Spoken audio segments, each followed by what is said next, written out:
any sentence that they ask for, I ask that you do impose it on me, because I want them to be happy and I want them to feel secure and safe. And I do not want them to worry another day, because I really am sorry for what I've done, for what I've taken to them.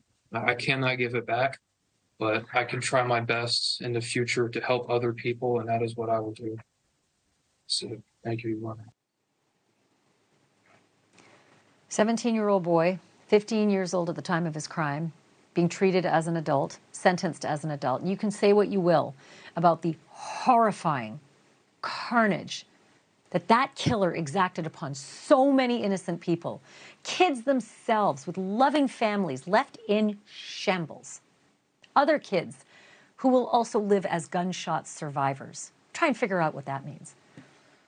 But you also can't ignore something else, that 17-year-old boy has been judicially orphaned since committing his crime at age 15, and I need to explain that. Just days after the shooting, his parents, Jennifer and Jason Crumbley, were arrested themselves and charged with 4 counts of involuntary manslaughter for not doing enough to stop their son's rampage. And if convicted, they each face a maximum of 60 years. So I say Ethan Crumbley has been judicially orphaned because those parents have not seen their son since the day of the shooting 2 years ago. They ran for the border fearing that they'd be arrested. They were caught. They were jailed separately. No bail because, why? Flight risk, obviously. And since we all know that inmates can't visit other inmates, the shooter hasn't seen his parents since he was arrested. The parents haven't seen each other, nor have they seen their teenage son since he was arrested 2 years ago. In October, Crumbley's parents asked if they could attend today's sentencing, and they were denied. But there is a chance they're never going to see him again. It may or may not sit well with you that children can be sent away forever without having first or ever seen their parents, despite how horrible they are. And Ethan Crumbley was despicable. But this case is unique, and I want to bring in Stacey Honowitz. She's an assistant state attorney for the Sex Crimes and Child Abuse Unit in Florida. Just first, Stacey, your reaction to life, no parole for a 17-year-old who was 15 at the time he committed the crime. Well, I can't say that I'm shocked or surprised about that sentence at all. And I think the general public would say to you, that is the only sentence. I mean, we're down here. We had the Parkland shooter. You know, he was up for life or death. He got life.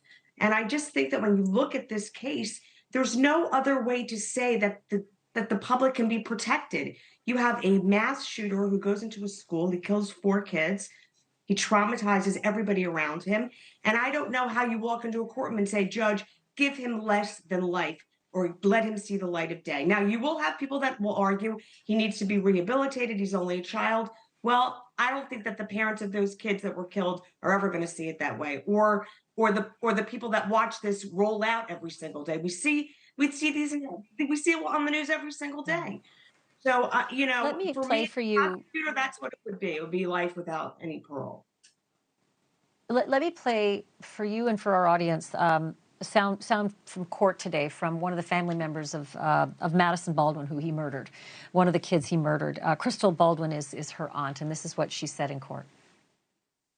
He knows the difference between right and wrong, yet he still followed through knowing the consequences. He stated in his journal he was ready to spend the rest of his life in prison.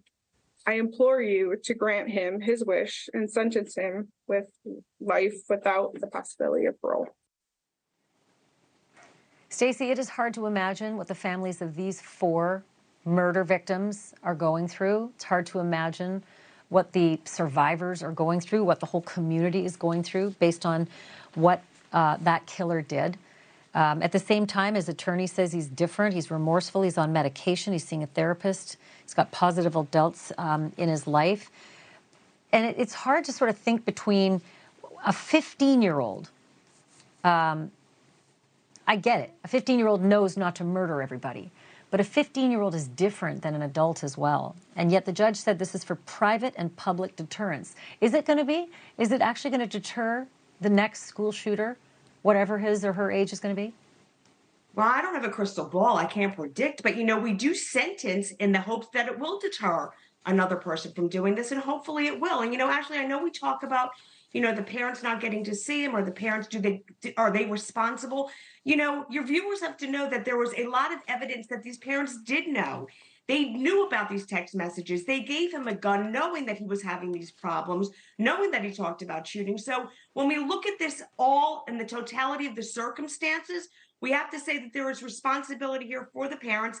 And you're right, at 17 now, he has taken responsibility. He stood before the court. He said, give me whatever you feel the victims need. And many times we hear defendants get up and they ask for mercy. They say to the judge, I know I did these things, but I'm asking you to please give me a lenient sentence. You didn't hear it here. So he has taken responsibility, but that doesn't take away from what the underlying charges are and what he did. Thank you for watching. Go to newsnationnow.com to find NewsNation on your television provider. And don't forget to click the red subscribe button below to get more of NewsNation's fact-driven, unbiased coverage.